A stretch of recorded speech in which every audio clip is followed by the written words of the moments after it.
So the first thing we're going to do this week is we're going to talk about an approach to flash fiction that I like to call the zoom lens. So the zoom lens, just like in a camera, where you think about the wide angle, the panorama is going to be the whole view, right? The mountains and the stream and all the flowers and the elk and the whatever, right? The zoom, on the other hand, is where we go right in, right? We go right in, we zoom that camera all the way to one flower with the bee buzzing around it, or maybe even one petal of one flower. And that one flower or that one petal of one flower becomes the whole vista, right? The way that we approach the zoom lens is we let that small zoom, that small frame become the whole world, right? So we're going to do this with the zoom. So the first thing you need to do is you need to have some story ideas. And so this is a great way to start the class in general because I find that making lists of stories that I intend to write is a great way to speed up when you've got that 30 minutes to sit down and write. You don't have to think about what am I going to write. So I want you to take a few moments. You can shut this video off and take a few moments and generate a list of stories you intend to write.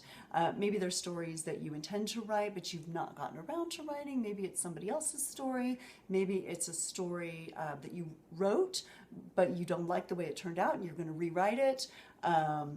Notice I said rewrite there, not edit to death, right? Maybe it's a poem that you want to turn into a story. Maybe it's a, who knows, right? You know. Maybe it's a good idea you had last week. So shut this off, write a list of as many story ideas that you can think of right now. And this will be a great list to continue to return to continue to add to.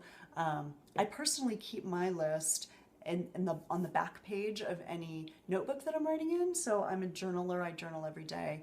I recommend journaling. I'll talk about that later in the class.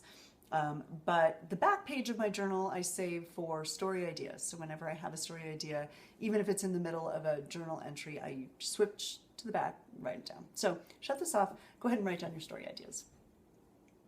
Okay, you're back, right. So maybe you have 5 ideas you wrote down, maybe you have 25 ideas, right?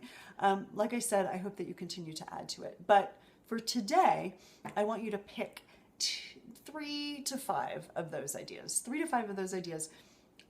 The story ideas that today, right now, in this moment, have a lot of juice for you. By juice, I mean that have a lot of energy for you right now, that you're feeling like, yeah, like I could write that one right now. That one feels, it's calling to me right now. So the ones with the most electricity, the most juice for you. So identify from that list, 3 to 5 of the juiciest electric stories for you right now in this moment. Once you've done that, I want you to ask yourself, what is the timeline, the actual chronological timeline for each of these stories? So each of these 3 to 5 that you've identified, what is the actual timeline? So from the beginning of the story to the end of the story, does it take a year, a month, whatever? So I have a whiteboard here because I'm a teacher. So let me show you what I mean by this, right? So let's say I have a story, and that story, I identify it begins like in January of 2002, okay? And let's say the story ends January 2003. We'll just make it easy. Okay, right? So this story, the chronological timeline of this story takes 1 year. The story takes 1 year, okay? Let's say you have another story and it begins on Tuesday and it ends on Friday, right? It's a magical 3 days, right? So 3 days, right? This story would take place. So again, go ahead and shut this off if you want. And for those 3 to 5 kind of juicy stories that you've identified, ask yourself, what is the chronological time it takes to tell this story? And that could be a month, it could be 3 weeks, it could be 10 years. I mean, who knows, right? So go ahead and do that. Okay, you did that. Great. So you may have a variety of stories here.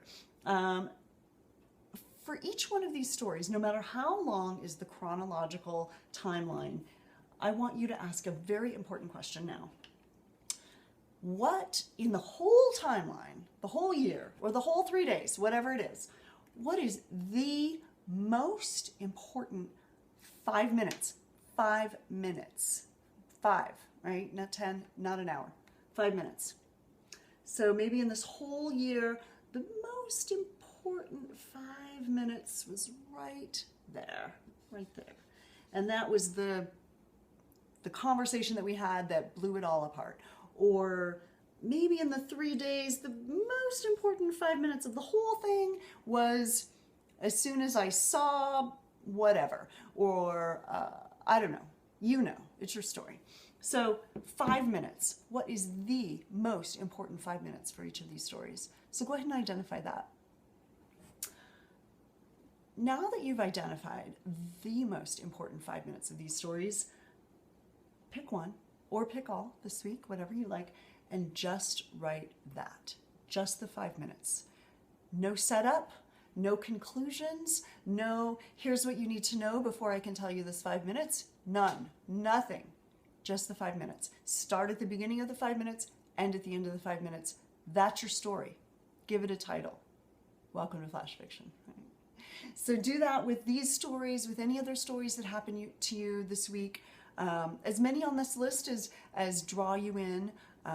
Just write the 5 minutes. Just zoom in, see what happens, and share with me what happens on the Facebook page. I'd love to hear what happens, what kind of stories, and know that in one story there could potentially be several flash fiction stories. There may be several 5 minutes in there. Start with one. All right. Good luck.